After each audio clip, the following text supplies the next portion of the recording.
January di somni pakua sang ni somni parukania voina news kan react to United States put Trump pati administration tanchuan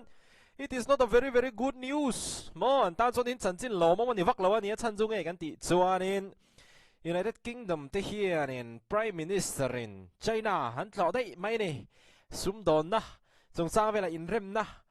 han soi pui do ni o me hemi chung sang hi kan react ang mani loka Canada Prime Minister la in China lampang lo han hoi dai maya tuna United Kingdom Prime Minister in China hang kol le dai mai ni he thil hi chu United States ina Canada te Greenland la ka tum te NATO avo te le European Union avo te heng zong zong hei a hun hi a timing hi poi monia khatiang zong zong ani la ya hetianga UK Prime Minister ina China kal dai ati hi chu he thil hi chu Trump pati administration tan chu anin lema hanin ngai tu that rum na tham kha atling ve mai thei ani le ai point ma sabera train kan react na ma sabera jonin UK Prime Minister ina China a han tlo hi kumriat nuwa a tlo le UK Prime Minister ina a han tlo le ma sak berani rei khop mai kumriat mo kumriat chung te me UK Prime Minister te hi China an local to lowa tiang hianin kumriat nuwa voi khat na tan han kal le ani hizonin China President Xi Jinping hi manilo ka han tal boi emema asipai general tam takha abana ni amaro jo hi UK te ne na lawin bethale ang reng khop maya Xi Jinping hi anin China le United Kingdom te anin lai chin na an tho ho na te heng te hi apui mo ani a chan chu mana kadin kara enge moni thil lo thleng to te kha thei hilin malampan zelin khatiang te po kha ative ade reu ani Xi Jinping hian tin Xi Jinping a po hi afing ang renga tin United Kingdom te po hi an finga katina chan chu hei an mani tan chuan hei United States te dena han tho ho chuanin Trump hi ni de thut ore le thut khatiang hanin a mood swing hi ana save thin sia chu wang chuanin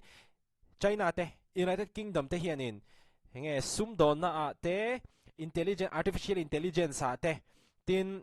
na lampanga te technology lampanga te khatinga nga khanin thawhpui tur inthlak mo ril ruso son ve mai tur ni lo ril ruk nget deuh khatiang chi hun ri tak thataka an thawhpui thei turang kha an du ve ani chutianga du ve pani chu tuna hianin anin muwa amaro chu kan soi tong khan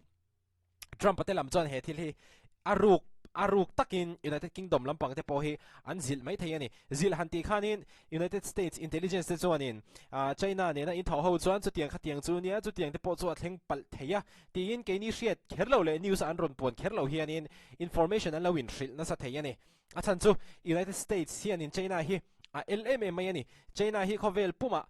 kong engkima isolate tuma achan chu China hi alien to mai ani ram economy te lian to an advance man son chaksia he United States pu Trump te hen an thre chu wan chuanin China ne na hetianga thok ho thin ram reng hi United States ina enge thataka ama sumdon pui thina ni te phei kha chuanin an ngai dan hi ani vak thin lo ni United States lampang hi mo amar so kan thre tur chu United Kingdom te po hianin an mani ram ta na thatur kha an ti ani ve mai engtik lai po America ram ho President Trump te ho du da na enge an mani ram po da ma sa thei lawa khatianga an kho sak reng kha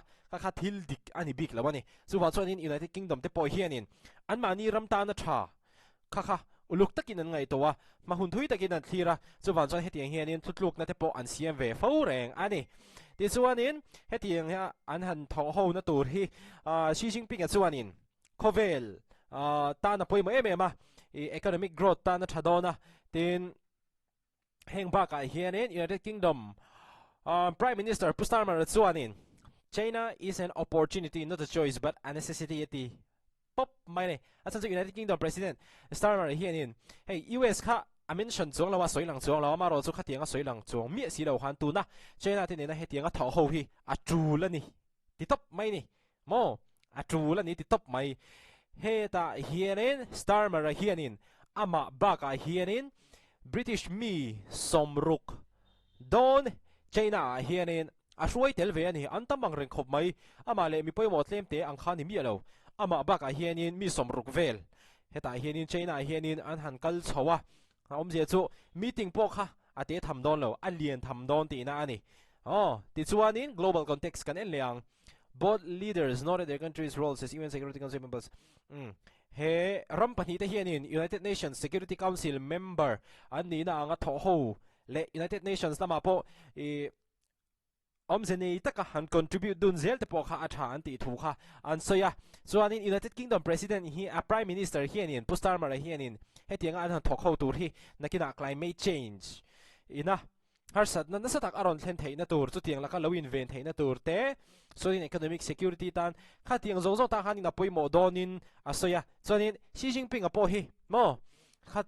mania India le European Union te da Republic Day board Khawvel mother of all deals mo khating agreement and sign ang deuh khanin Xi Jinping a hianin hetianga United Kingdom te da miron traw hun hi apoi mo khop maya achan chu